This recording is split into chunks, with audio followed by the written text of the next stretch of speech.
So, ganda. Yung sa dati ng amo ko, malaki yun, double pa nito. So, galon yata ang naman, 3 litro. So, kaya mayroon palang mas maliit nito. So, mas maganda. Sakto lang sa bangka sa atin. So, dito yung dadaan yung ano niya, yung fuel in, tapos out naman sa kabila at naman dito. So, pag magka-tubig naman, lulutang itong pula. Tapos, dito lang pasiritan tubig, at saka dito sa luwagan lang tong tornilyo, tatagas na yung tubig.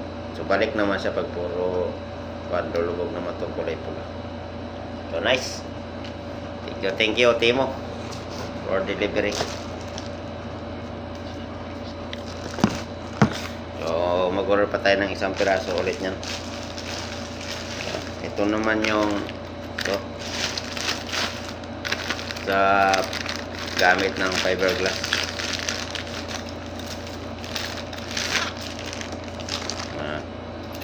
Pag nag fiberglass, ito yung sa pag may curve, yung mga kantuhan may curve ito. Pagtapos ng brush ng resin, para mawala yung bubbles, ito yung ipahid pa ganyan. Dito sa mga kantuhan, kaya medyo pabilog, para mawala yung mga bubbles. Ito naman yung sa sa plain, ano ba ganyan. Pagkatapos sa finishing na, yung paglagay ng mating rubbing, tapos pahid, ito na yung pang last na, para mawalang bubble, tapalan ulit. So, nice. Thank you Timo for delivery.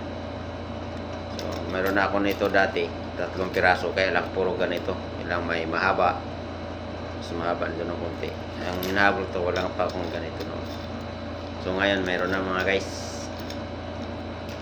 dahil magpanday tayo ng bangka ng fiberglass. Okay.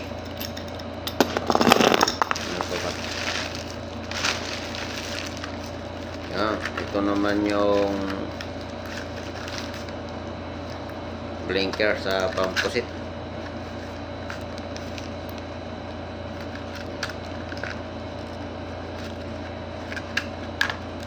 So, naman ko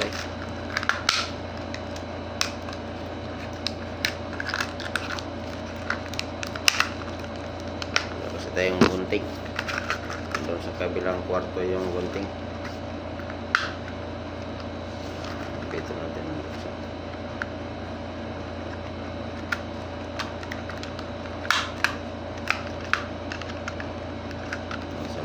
Ito yung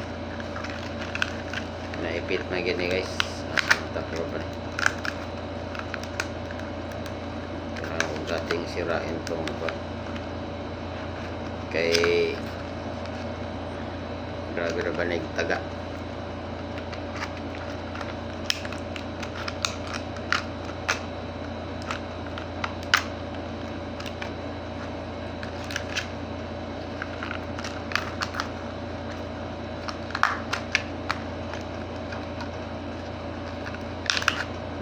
Balik.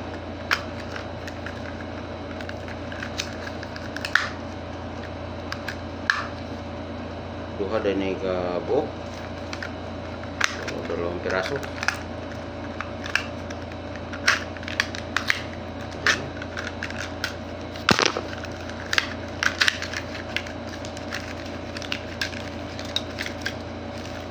Ito. 2 kabuok. 2 pares. Ito yung pang pusit. 2 piraso.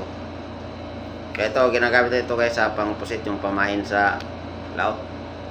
Kaya pag sa kalaliman na ito gamitin, huwag sa bahura. Kay meron ako dating ganito. Ito na ilaw ito eh.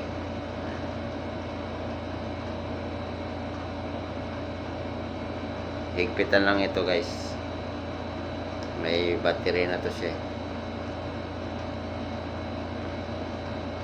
Ito yung battery niya. So balihon naman siguro.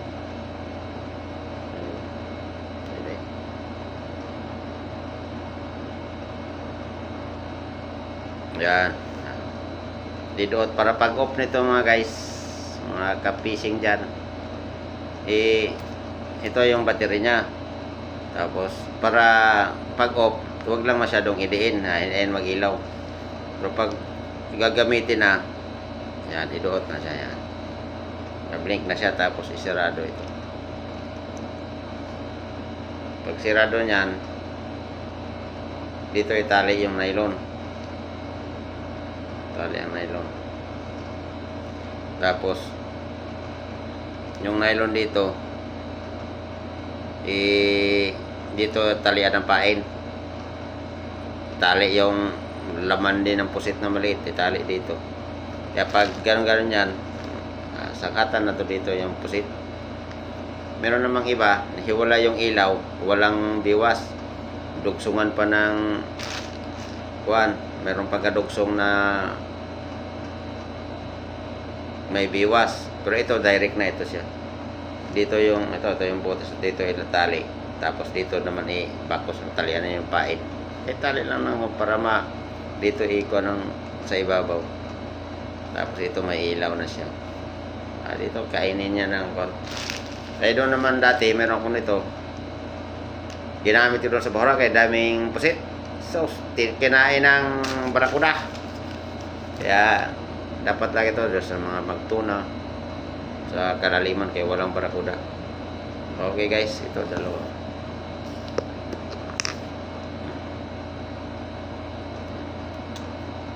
Ito yung nagkuhan. Iduot lang na siya. Salpak lang ito mga guys. Yan, may ilaw na siya. May ilaw na. So okay. Tapos pag mag-off, batakin lang ito ng konti.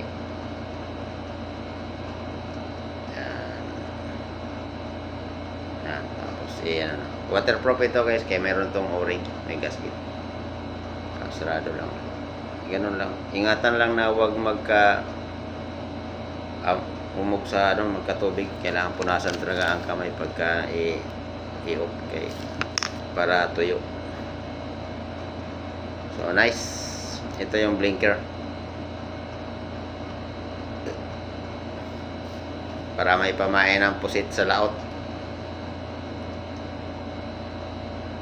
Okay. Ito tayo siya.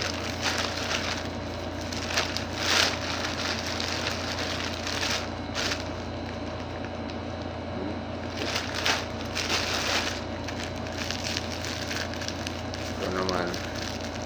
Tanik.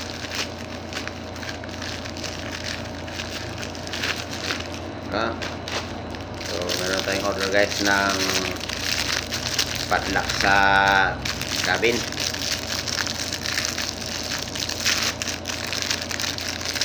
Ito, di susi. Ayan. May kasama siyang mga tornilyo. Tapos ito yung susi niya.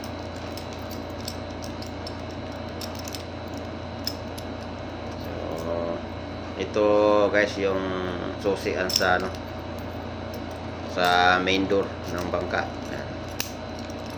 Ganda. Tapos lock na siya. Pagka ito nakaganyan siya. Tapos pagka ipasok, ganyan.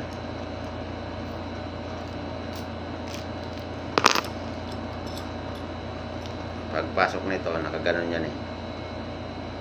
Pagpasok na ganyan, susian.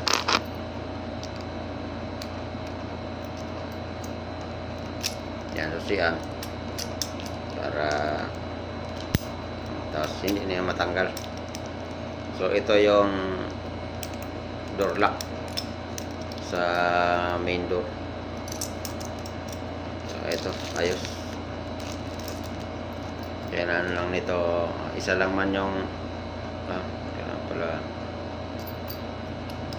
order pa tayo ng dalawa nito. Okay, both sides merong pintuan. So ito naman sa likuran. Bangka. So Okay, nice, very nice. Good luck.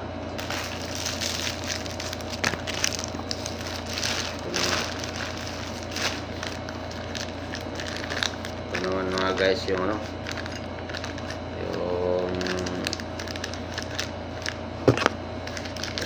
paint, ano, yung kung sa nito, sa radiator. Gunting da. Kaya magpagawa ko ng tangke ng kwan, ng generator, generator ng radiator pala. So ito. So yung tangke ng radiator, aluminum na mga 1 gallon, 4 liters na tangkihan. Tapos ito siya, nakaganyan.